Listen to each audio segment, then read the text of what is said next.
नमस्कार, स्वराज एक्सप्रेस में एक बार फिर से आपका स्वागत है। मैं हूं आपके साथ ऋषभ सोनी और आज हम बात करेंगे पत्र पर हो रही पॉलिटिक्स की। छत्तीसगढ़ में आरक्षण को लेकर सियासी वार पलटवार जारी है। 4 महीने बीतने के बाद भी आरक्षण संशोधन बिल राजभवन में अटका है, जिसको लेकर सियासी पारा एक बार फिर से हाई है। चर्चा को विस्तार दें उससे पहले देख लेते हैं एक रिपोर्ट। छत्तीसगढ़ में आरक्षण को लेकर सियासी घमासान जारी है। एक तरफ जहां बीते 4 महीने से आरक्षण संशोधन बिल राजभवन में अटका है, वहीं दूसरी तरफ मुख्यमंत्री ने इस मसले पर प्रधानमंत्री को पत्र लिखा है। जवाब नहीं मिलने पर उन्होंने भाजपा पर आरक्षण विरोधी होने का आरोप लगाया है। इस पर भाजपा ने सीएम पर पलटवार करते हुए आरक्षण पर राजनीतिक रोटी सेकने का आरोप लगाया है। दरअसल मुख्यमंत्री भूपेश बघेल ने प्रधानमंत्री नरेंद्र मोदी को पत्र लिखा है। इसमें छत्तीसगढ़ विधानसभा द्वारा दिसंबर 2022 में पारित विधेयक के अनुसार आरक्षण के संशोधित प्रावधान को संविधान की 9वीं सूची में शामिल करने का आग्रह किया है।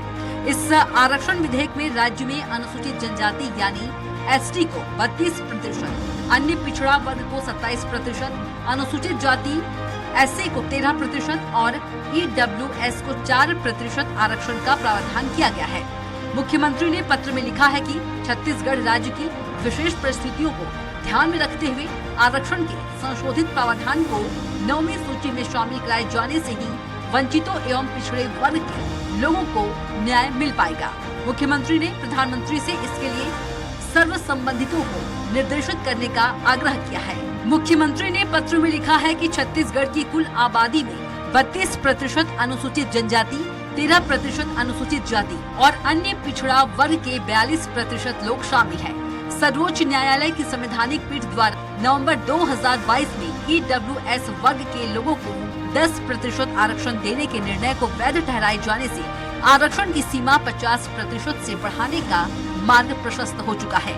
बीते माह में झारखंड और कर्नाटक विधानसभा में विभिन्न वर्गों के लिए आरक्षण का प्रतिशत 50 से अधिक करने के प्रस्ताव पारित किए गए हैं। संशोधित प्रावधान को संविधान की 9वीं अनुसूची में शामिल कराए जाने से ही वंचितों एवं पिछड़े वर्गों के लोगों को न्याय प्राप्त हो सकेगा। अनुरोध है कि इसके लिए सर्व संबंधितों को निर्देशित करने का कष्ट करें। मुख्यमंत्री भूपेश बघेल का कहना है कि मैंने प्रधानमंत्री को भी पत्र लिखा, वहां से भी कोई जवाब नहीं आ रहा है। कुल मिलाकर भारतीय जनता पार्टी आरक्षण के खिलाफ है। बहुत सारे विभागों में हमें भर्ती करना है। आरक्षण की वजह से सभी भर्तियां रुकी हुई हैं।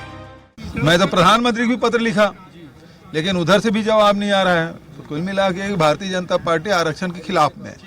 आरक्षण मसले पर मुख्यमंत्री द्वारा प्रधानमंत्री को पत्र लिखे जाने पर बीजेपी नेता पूर्व मंत्री राजेश मूणत ने कहा कि मुख्यमंत्री महामहिम को अपने हिसाब से चलाना चाहते हैं। शुरू से ही यह कांग्रेस की आदत रही है। संविधान के ऊपर उठकर आरक्षण के मुद्दे को लेकर हर बार तथ्य तोड़ मरोड़ कर रख रहे हैं। न्यायपालिका आपके लोग गए थे, वहाँ से स्टे भी लेकर आए हैं। राज्यपाल ने जानकारी आपसे मांगी थी, आधी अधूरी जानकारी आपने दी। न्यायपालिका की जब विचाराधीन है तो यह पत्रबाजी कर जनता को गुमराह क्यों कर रहे हैं? मुख्यमंत्री राजनीतिक रोटी सेकना बंद करे। महामहिम मुख्यमंत्री जी अपने हिसाब से महामहिम को चलाना चाहते। विधानसभा के बाद में राज्यपाल जी के पास आपने भेजा, राज्यपाल जी ने उसमें कुछ चीजों को लेकर के संपूर्ण जानकारी आपसे मांगी। आपने आधी अधूरी जानकारी उपलब्ध कराई और आप ही के लोग इतने में कोर्ट में भी चले गए। जब न्यायपालिका में विचाराधीन मुद्दा है तो फिर ये पेपरबाजी करके। बहरहाल बीते 4 महीने से प्रदेश में आरक्षण को लेकर संशय की स्थिति बनी हुई है, जिसकी वजह से बहुत सी प्रतियोगी परीक्षाएं और भर्तियां प्रभावित हो रही हैं। अब देखना होगा इस सियासी आरोप प्रत्यारोप के बीच आरक्षित वर्ग को कब तक उनका वास्तविक अधिकार मिल पाता है। स्वराज एक्सप्रेस के लिए रायपुर से दिलीप साहू की रिपोर्ट। तो अब आरक्षण पर पॉलिटिक्स हो रहा है, अब पत्र पर भी पॉलिटिक्स होने लगी है। इस पर हम ज्यादा चर्चा करेंगे और चर्चा के लिए मौजूद हैं कांग्रेस प्रवक्ता सुरेंद्र वर्मा जी, बीजेपी प्रवक्ता देवलाल ठाकुर जी और वरिष्ठ पत्रकार संजीव गुप्ता जी। सबसे पहले मैं बीजेपी प्रवक्ता की ओर बढ़ूंगा, देवलाल ठाकुर जी की ओर। ठाकुर साहब, आपसे सीधा सवाल करूंगा। मुख्यमंत्री भूपेश बघेल प्रधानमंत्री मोदी को पत्र लिखते हैं, इससे पहले भी राज्यपाल से हस्ताक्षर की वो बात कर चुके हैं। प्रयास तमाम आरक्षण को लाने के लिए मुख्यमंत्री कर रहे हैं। उसके बावजूद बीजेपी की तरफ से आरोप कि कांग्रेस तो चाहती ही नहीं कि आरक्षण आए।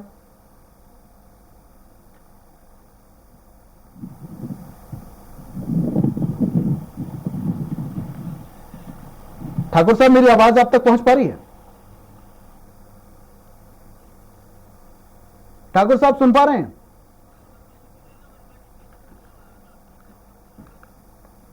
लगता है ठाकुर साहब से अभी संपर्क फिलहाल नहीं हो पा रहा है।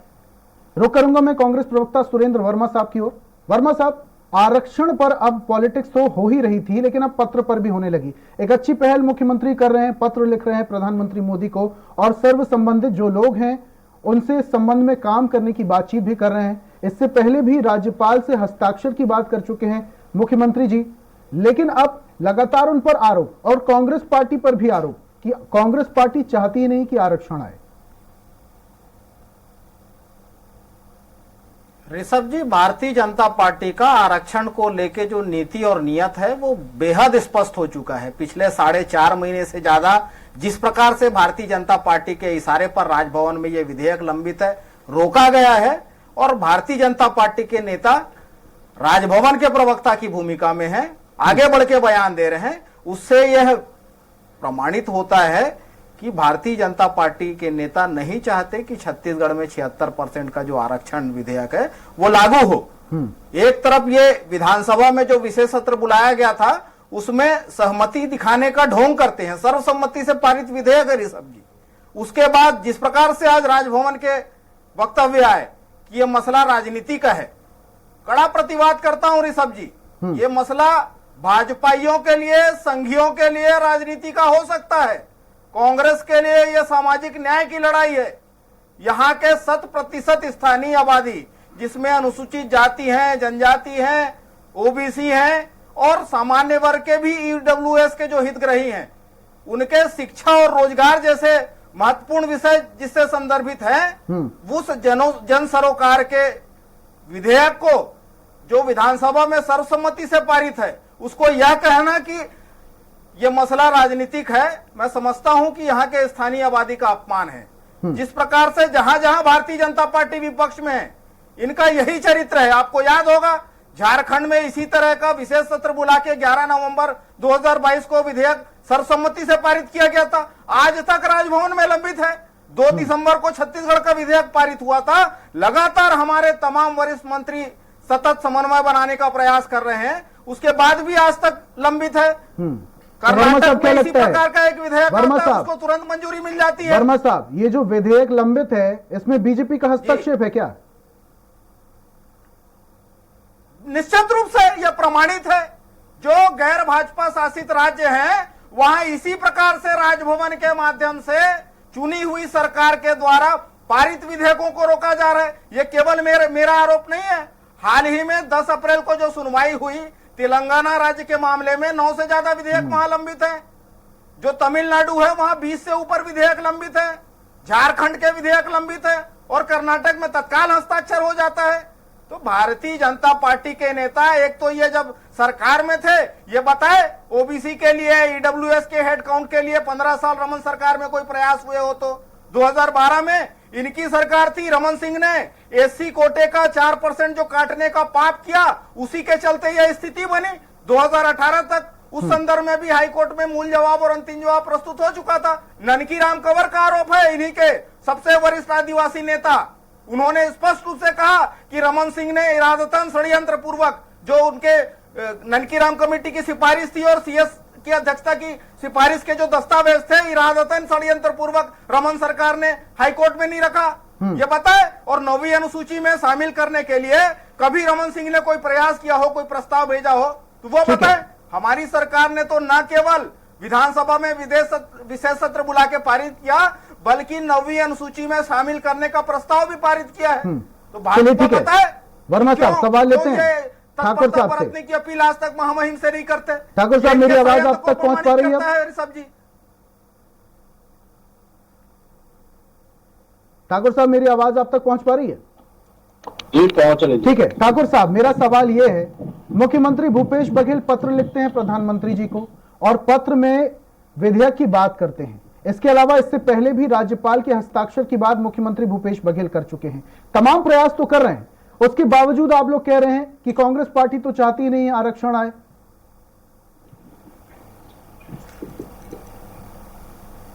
जी जी ठाकुर साहब। सर सुन नहीं पाया, फिर से बोल दीजिए। ठाकुर साहब, मेरा सवाल ये था, मुख्यमंत्री भूपेश बघेल पत्र लिखते हैं प्रधानमंत्री मोदी जी को आरक्षण के विषय में। इससे पहले भी राज्यपाल के हस्ताक्षर को लेकर जब विधेयक लटका रहा राजभवन में, तब भी मुख्यमंत्री ने पहल की थी कि राज्यपाल हस्ताक्षर कर दें ताकि विधेयक पारित हो जाए। उसके बावजूद, तमाम प्रयासों के बावजूद, बीजेपी पार्टी की तरफ से यह आरोप क्यों कि कांग्रेस पार्टी चाहती नहीं है कि छत्तीसगढ़ में आरक्षण आए और युवाओं का भविष्य उज्जवल हो? ऐसा क्यों? पार्टी ने जब इस देश में 58% का आरक्षण लाया, उस समय आदिवासी समाज को उससे जनसंख्या के अनुरूप 32% का आरक्षण प्रदान किया। अब ये बात आती है कि कांग्रेस चाहती क्यों नहीं कि लोगों को आरक्षण मिले। इनकी मूल चरित्र को देखने से ऐसा प्रतीत होता है। 2012 से जब आरक्षण प्रथा लागू हुई 58% की, 2018 में इनकी सरकार बनती है, 22 पेशियां होती है। 22 पेशियों की सरकार के द्वारा कोई भी ठोस पक्ष नहीं रख पाए, ठोस दलील नहीं रख पाए, जिसके कारण से आदिवासियों को उनको आरक्षण से महरूम कर दिया गया। आज आदिवासी समाज को आरक्षण नहीं मिल पा रहा है। इसके मूल जिम्मेदार तो कांग्रेसी पार्टी है ना। कांग्रेस पार्टी ने अगर सही समय पर उसको पक्ष रखा होता तो आज इस प्रदेश से आरक्षण नहीं जाता।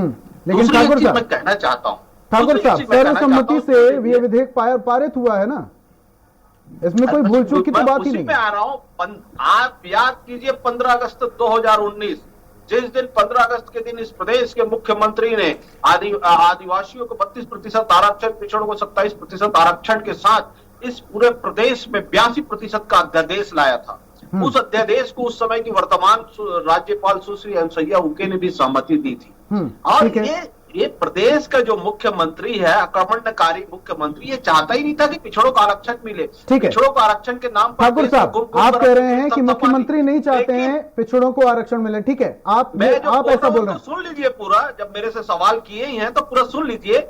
उस पिछड़ों के आरक्षण को इन्होंने 6 सप्ताह के भीतर उस अध्यादेश को विधानसभा में विधेयक के रूप में पारित करवाना होता है, लेकिन इस कांग्रेस की सरकार ने उसे विधेयक के रूप में पारित ही नहीं कराया।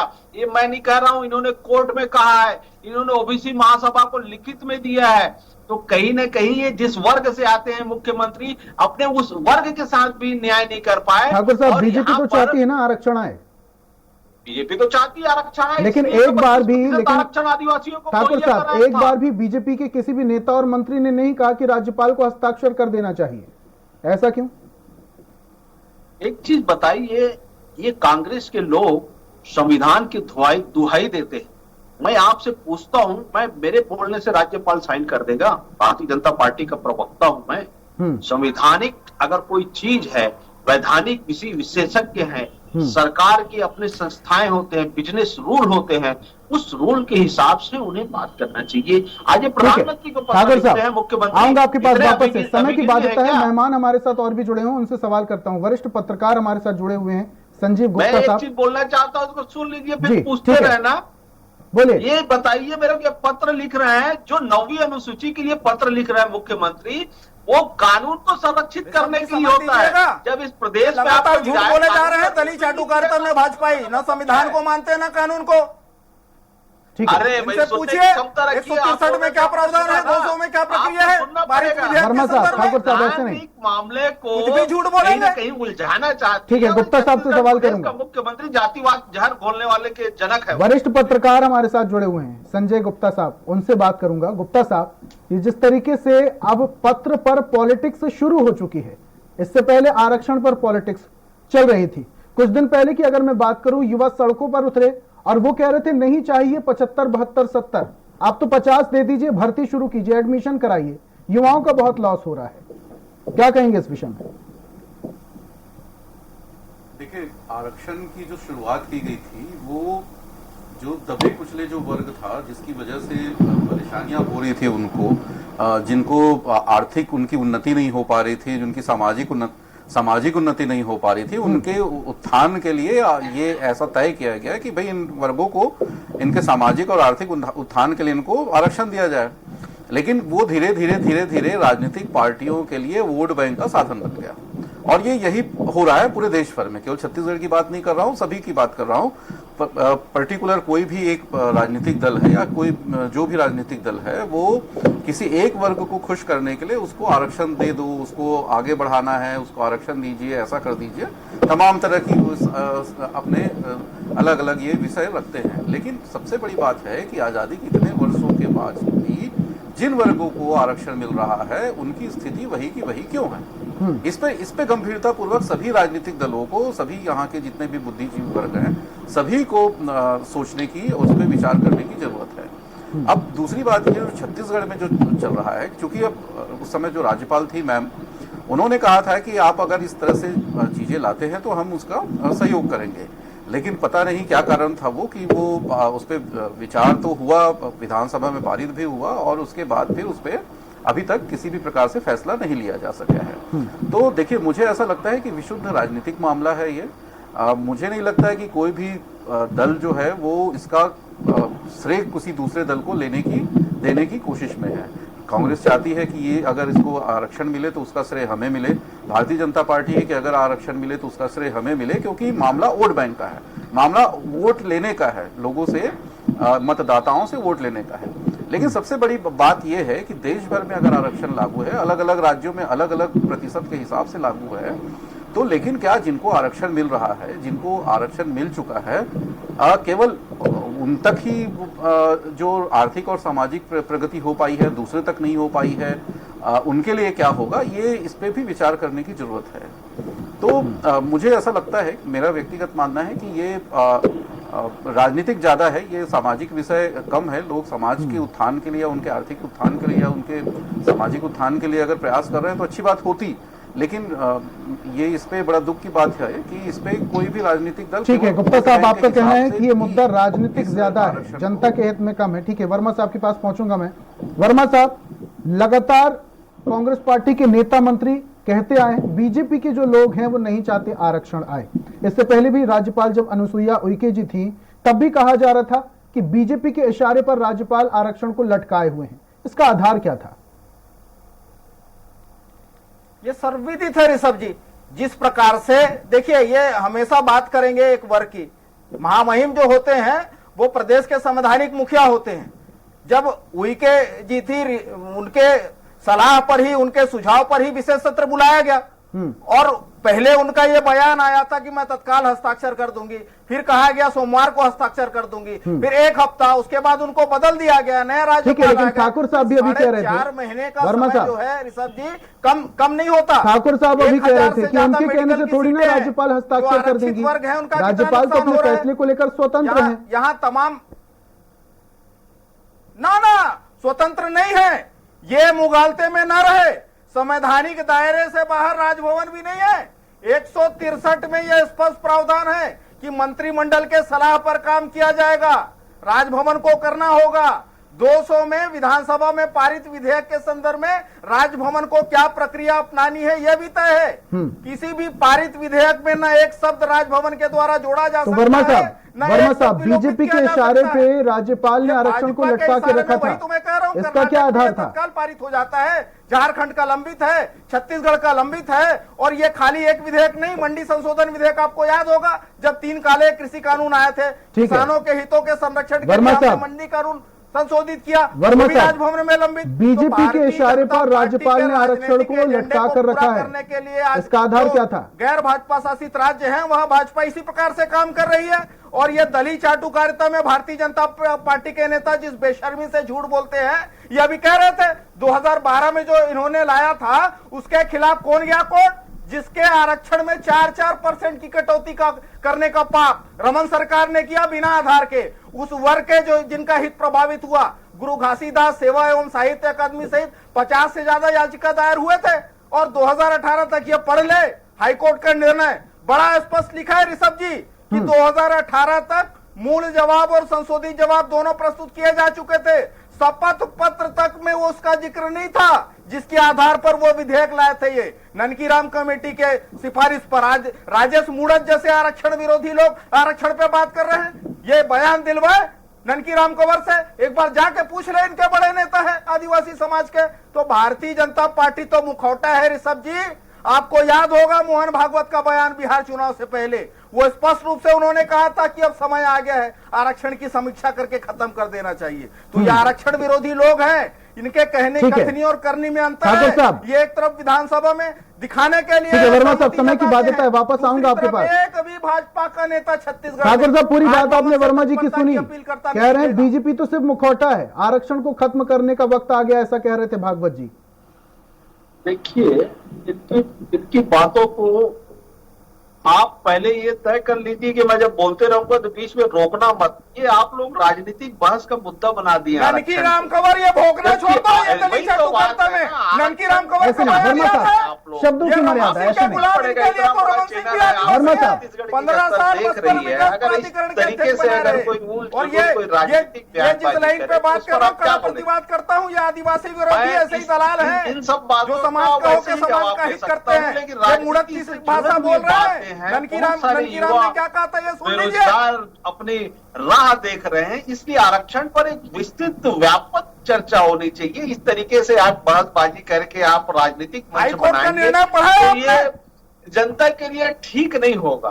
कांग्रेस कहीं पर भी नहीं चाहती कि यहाँ के बेरोजगार साथियों को इस वक्त रोजगार मिले और आरक्षण का लाभ यहाँ के लोगों को मिले, क्योंकि यहाँ के जो मुख्यमंत्री हैं उनका ही मूल चरित्र राजनीतिक जहर घोलने का वाला हो गया है।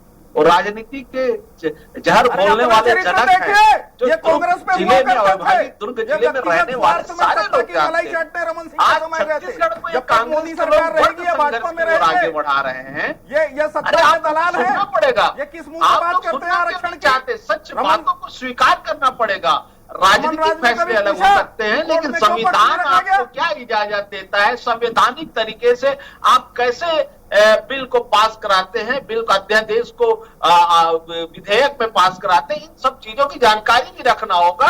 ऐसे में तो कहीं पर काम चलेगा। आप राज्यपाल जैसे लोगों से पूछ देते हैं, राज्यपाल वहां वही संविधान के प्रमुख बताते हैं, उसके बाद उसकी बातों को मानने पर भी एग्री नहीं होते। तो ऐसे में कांग्रेस का मूल चरित्र दिखता है, या तो संविधान की दुहाई मत दो या संविधान के हिसाब से चलो।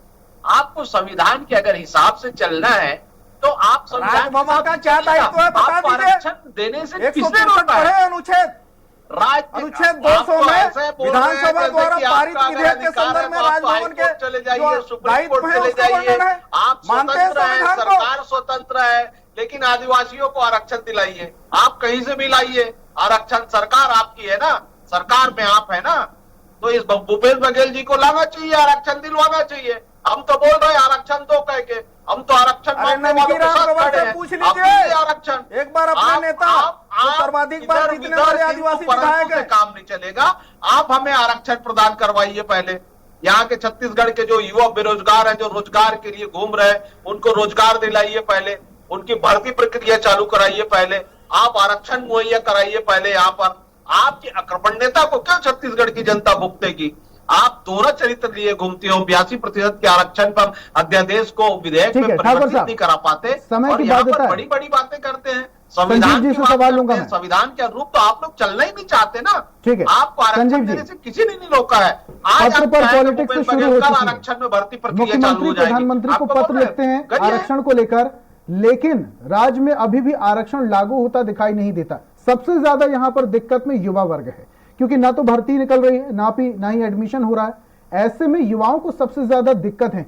युवाओं को सरकार से अपेक्षाएं भी बहुत ज्यादा है, लेकिन ऐसे में जब अपेक्षाएं पूरी नहीं होंगी तो दिक्कत युवाओं को और ज्यादा होगी। ऊपर से विधानसभा चुनाव है, तो कहीं ना कहीं सरकार को इसमें एक्शन लेने की बहुत ज्यादा जरूरत भी है। समझते हैं आप ऐसा? देखिए, इसमें मुझे ऐसा लगता है कि दोनों राजनीतिक दलों को राजनीति छोड़कर इस पे बच्चों के भविष्य की चिंता करनी चाहिए, युवाओं के भविष्य की चिंता करनी चाहिए। निश्चित तौर पे आप सही कह रहे हैं कि ये मामला अटकने की वजह से बहुत सारी भर्तियां नहीं हो पा रही है, बच्चे परेशान हो रहे हैं। आरक्षण नियमों का ठीक तरीके से उसके बारे में दिशा निर्देश नहीं मिल पा रहा है, तो आगे की जो चीजें होती हैं, जो भर्तियां होती हैं, वो सारी चीजें रुक गई हैं। तो मुझे ऐसा लगता है कि इस पे राजनीतिक दलों को मिल बैठकर विचार करना चाहिए और अपनी हठधर्मिता, चाहे कोई भी राजनीतिक दल हो, उसको छोड़ते हुए आगे मार्ग प्रशस्त करनी चाहिए। रही बात जो पत्र लिखने की है, जो नौवीं अनुसूची में शामिल करने से संबंधित पत्र लिखने की, वो तो केंद्र सरकार और उनके पाले में है सारा चीजें, वो क्या करते हैं वो अलग बात है। लेकिन मुझे ऐसा लगता है कि इन जो ये चूंकि ये संवेदनशील विषय है, आरक्षण का मामला है, लोगों के भविष्य से जुड़ा हुआ मामला है, जिंदगी से जुड़ा हुआ मामला है, तो इसमें जितना जल्दी फैसला हो सके उतना जल्दी फैसला करना चाहिए और आगे का मार्ग प्रशस्त करना चाहिए, जिससे जो युवा वर्ग है, जो पढ़ने लिखने जाते हैं, जो छात्र वर्ग है, उनके साथ किसी भी प्रकार का अन्याय ना हो। मुझे ऐसा ठीक है। बहुत बहुत शुक्रिया गुप्ता साहब हमारे साथ जुड़ने के लिए, तीनों मेहमानों का इस चर्चा में शामिल होने के लिए बहुत बहुत शुक्रिया। कांग्रेस प्रवक्ता सुरेंद्र वर्मा जी हमारे साथ जुड़े हुए थे, बीजेपी प्रवक्ता देवलाल ठाकुर जी जुड़े हुए थे और वरिष्ठ पत्रकार संजीव गुप्ता जी जुड़े हुए थे। तीनों मेहमानों का हमारे साथ जुड़ने के लिए, इस चर्चा में शामिल होने के लिए और अपने तर्क रखने के लिए बहुत बहुत शुक्रिया। और आज हम बात कर रहे थे छत्तीसगढ़ में शुरू हो चुके पत्र पर पॉलिटिक्स की। अब देखने वाली बात यह है कि ये जो पत्र में शुरू हुई पॉलिटिक्स है, ये कहां तक जाएगी और इसका फायदा क्या युवाओं को हो पाएगा। आज की खास पेशकश में फिलहाल इतना ही। तमाम अपडेट्स के लिए आप देखते रहिए स्वराज एक्सप्रेस। नमस्कार।